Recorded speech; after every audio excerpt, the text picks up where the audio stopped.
Greetings to those who watch below. Before we start today's video, I just want to remind you all that you can become a member of those who dwell below. An exclusive membership for the channel that will get you shout-outs at the end of the videos and also access to all videos 24 hours before they go public. Moving on to today's video. Night shifts can be extremely creepy. There's a reason they're called graveyard shifts. If you don't believe me, then check out these truly creepy night shift encounters. Night Shift Brings Out the Crazies by Nahima20. Back in 2007, I started a tech job with an IP phone VoIP DT1 long distance company. The company is no longer around, and honestly, I don't know how they stayed in business as long as they did. It was really a pyramid scam, but thankfully I was on the IT side of things, so I didn't have to sell anything. It was a small, typical tech support call centre. The customers would call in, or Verizon, Quest, etc. would call and say DT1 lines were down or outages. I was the only female on my team, having to prove myself and show that I can do anything my male counterparts could. It didn't take long, and the customers respected me for being able to handle things. After making my mark, I decided to take the 10-hour night shifts. I worked Wednesday to Saturday from 1 PM to 12 AM, with an hour lunch. And after 6 PM I was completely alone in the whole building. The rush to get out of the office by 6 PM was insane. I couldn't blame them. But I decided having 3 days off was better than 2. Like I said, I was by myself for most of the night. I would have to keep an eye on emails and make sure I answered calls. It was a really slow shift. I would get a lot of video game, reading, schoolwork and writing done in this time. But sometimes I would just wander the building, walk around just to get away from my desk for a time. I would have the VoIP phone system connected to my cell phone so no calls would be missed. This allowed me time to go get a soda, go get food and so on. One time while I was up away from my desk, I was going down to the lunchroom to grab a soda. The vending machine was on the basement floor, and the basement had a wall of windows and one set of security doors. Same for the main entrance, only there was one camera facing that door. Nothing else really to make you feel very safe. I didn't like going down to the basement much, because the back of the building faced an acre of dark woods. There was a walking path to the woods, but for some reason they didn't install lights for the walking path. Never really sure why that was, but it didn't help with the creepy factor. Sometimes I would see animals run past, but other times it felt like someone was watching me. I always try my best to make it fast when getting a soda or snack, but sometimes it didn't feel fast enough. So one night I was making my way down to the basement to get a soda. It was a slow, dragging night and I needed a little caffeine for a pick-me-up. I counted my money as I walked to make sure I had enough to get in and out quick. But out of the corner of my eye, I saw something dart from the glass door back into the darkness. I stopped dead in my tracks and tried to scan the forest, but like I said, it was just blackness. I felt a bit of unease and everything told me to turn on my heels and go back to my desk. But it was 9 PM and I had a fair bit of time left on my shift before I could blow this pop stand. I tried shaking the feelings off and briskly walked over to the soda machine and made my selection. The soda dropped, and as I bent down to get it, I heard a loud ping noise. It was as if someone had hit the glass with something. I stood straight up and felt the hair on the back of my neck stand up. I slowly turned around and was scared to see someone out there, but as I made the full turn, I saw once again nothing but darkness. I thought this was a good time to book it back to the main floor. I didn't bother with the elevator. I went to the stairs and ran up them. My heart was already racing from having to go down there in the first place, then the loud bang, and now running up 2 flights of stairs. Once I was back at my desk, I sunk down into my chair and tried to calm down. It was just one noise. I was in a building with locked doors and locked inner offices. I kept saying over and over in my head that it was nothing. I was relieved by that, but out of nowhere, I got the feeling of someone watching me again. I peeked up over my cubicle wall and looked around my office. Nothing seemed out of place until I turned to face the front of the building. Outside the first set of doors was a slender, tall, dirty male. He was cupping his hands around his eyes to try and see past the reflection of the lights inside. I dropped back down into my cubicle before he caught sight of me. He didn't look like anyone I've ever seen at the office, and it was little past 9 p.m, so there was no good reason why he was checking out my office. As I sat in my chair, I heard the doors shake. I slowly stood up and watched him pull at the handles of the doors. They didn't budge, to my relief. But, as I watched him, he turned to face me. His face looked bruised or dirty, I couldn't tell which. Once his eyes locked onto mine, he started to bang harder and smacked the glass. I was so scared. It was the middle of the night. I was by myself and out in the middle of this office building complex. I grabbed my headset and dialed 911. While getting the operator on the line, the guy was walking back and forth from one side of the glass doors to the next. 911, what's your emergency? The lady's voice was direct. Yes, my name is Anne. I work at. I need someone to come out. There's a guy trying to break into my office building. While speaking to her, the guy disappeared from view. I tried to look in all directions but didn't see him. I knew that he wouldn't just walk off, not with how hard he was banging. And suddenly, a good-sized rock came out of nowhere and smashed against the door. I screamed and went under my desk. The operator asked what just happened, and I explained that a rock smashed against the glass door. She asked me if the glass was broken enough to let him in. I didn't want to stand up and look, but she told me to look in order to know where he was now. I crawled out from under my desk and just peeked over my wall and saw a huge crack down the first part of the door. I sank back down and told her to please have the police hurry. She said they were on their way. It felt like time was standing still and I could do nothing. There was another smash against the door, and along with that, the sound of glass breaking. Sirens could be heard coming towards my building. It was music to my ears. I told the operator that the police had arrived and thanked her for all her support. I stood back up and looked over the cubicle wall, and the red and blue lights were flashing wildly. But the thing was, I didn't see the man. The top part of the door was completely smashed, and the rock was laying by the inside of the entryway. One officer came to the front door, and others were out combing the area. I could see their flashlights moving all around the parking lot. The first officer to come into the building and greet me was a very kind man. He was patient with me and let me explain what I saw happen. Soon, my boss arrived and checked on me and the damage. At some point my husband was called and told I would be escorted home by one of the officers. I took the next few days off and started to look for another job that wasn't by myself at night. When I gave my statement, I explained to the officer that the person could be partnered with an ex-co-worker who was fired a couple of weeks prior for stealing and just not showing up. He knew when people came and went. He knew where we kept the cell phones we were selling, not under lock and key, but under a desk of the provisioner.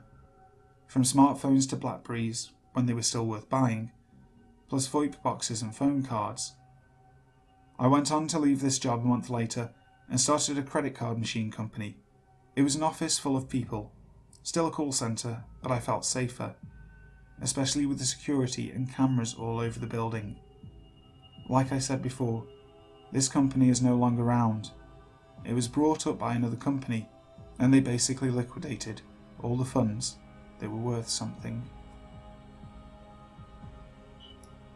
Weird Stuff on Night Shift by AWhiskeyThing. I worked on an ambulance that does both 911 and generic transport, so for this call my partner and I took a lady back home from the ER.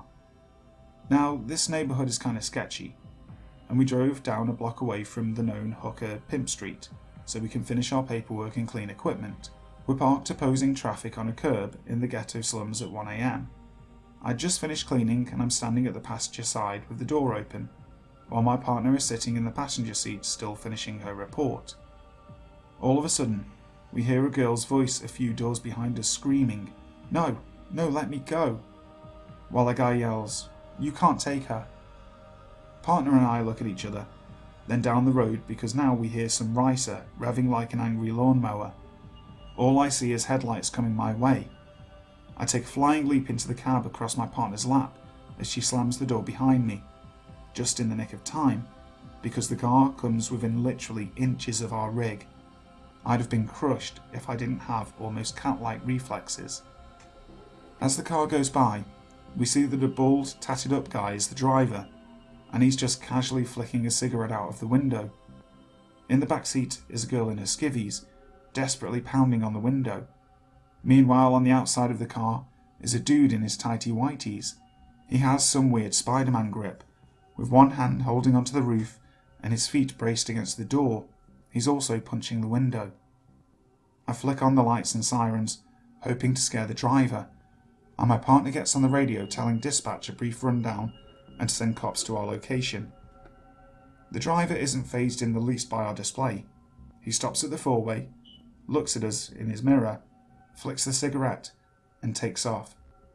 Naturally, we, two unarmed females, give chase. The driver is cruising, weaving this way and that, trying to shake Captain Underpants. We see the dude fall and run after the car. A moment later, the girl comes flying out of the car in a very ungraceful tuck and roll. The two take off behind one of those giant power breakers you sometimes see on city streets, while the driver finishes his Mario Kart impression and floors it around a corner.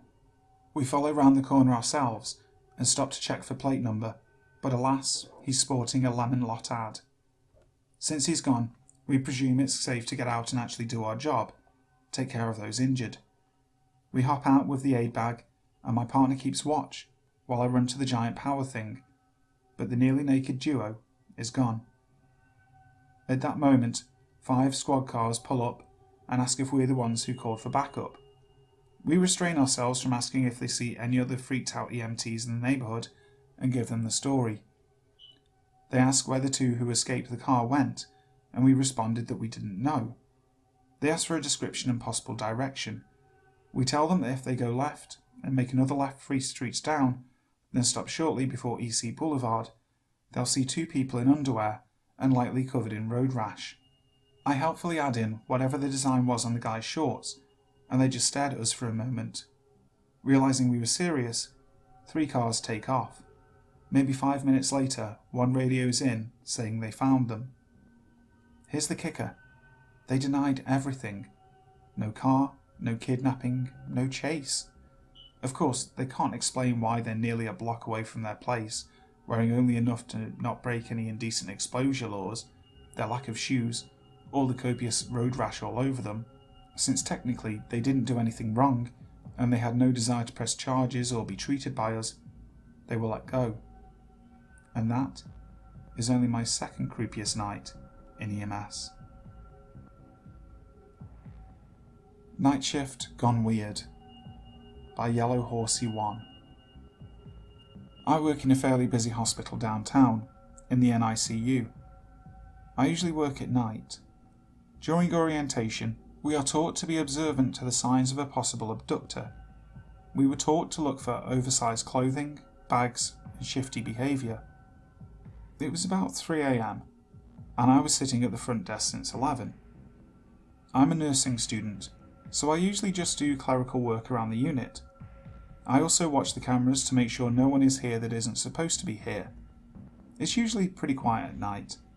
However, it was already a weird sort of night, and this event just added a cherry on top of it. The NICU and most of the second floor is a locked unit. This means, in order to gain entrance, you have to pick up a phone, which then rings to the desk. Usually it's parents wanting to see their babies, and family members who are lost. It quiets down about 11, so no one usually comes in or out during my shift, with the exception of housekeeping. One of the security cameras is situated so I can see who is picking up the first phone.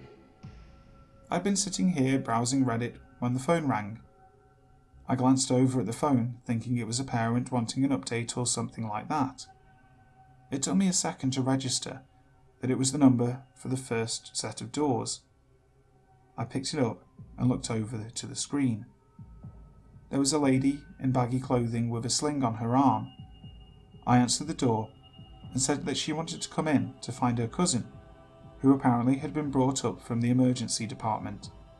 I asked for the last name, and she unintelligibly rambled off something that I could only caught the first part of.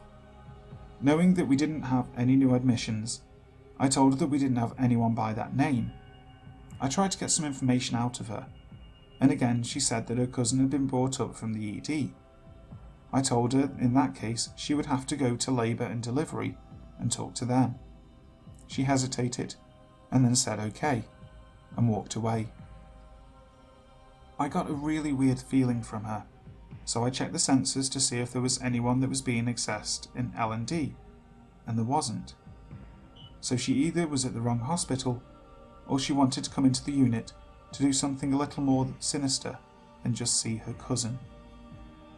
I shrugged it off and figured that her cousin was in L&D, that she would find her and all would be well. About 5 minutes later, the same lady appeared in her extremely baggy clothing and her sling. The only difference was that this time she was putting the sling on and was using her injured hand to mess with something in her oversized sweatshirt. She picked up the phone and once again asked to be let in to find her cousin, and the L&D said that they had no one by that name. I told her the exact same thing, and that she would need to get into contact with her cousin and go back over to L&D. She got hostile for a second and then hung up the phone. Whether or not she was trying to gain access to the unit for things that she shouldn't be doing, I'll never know. Thank you so much for watching today's video. I hope you enjoyed it.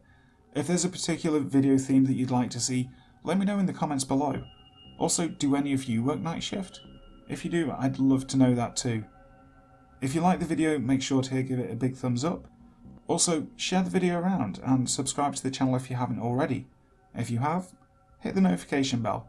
That way you will be the first person to know when the next video goes public. So, until next time, sleep tight.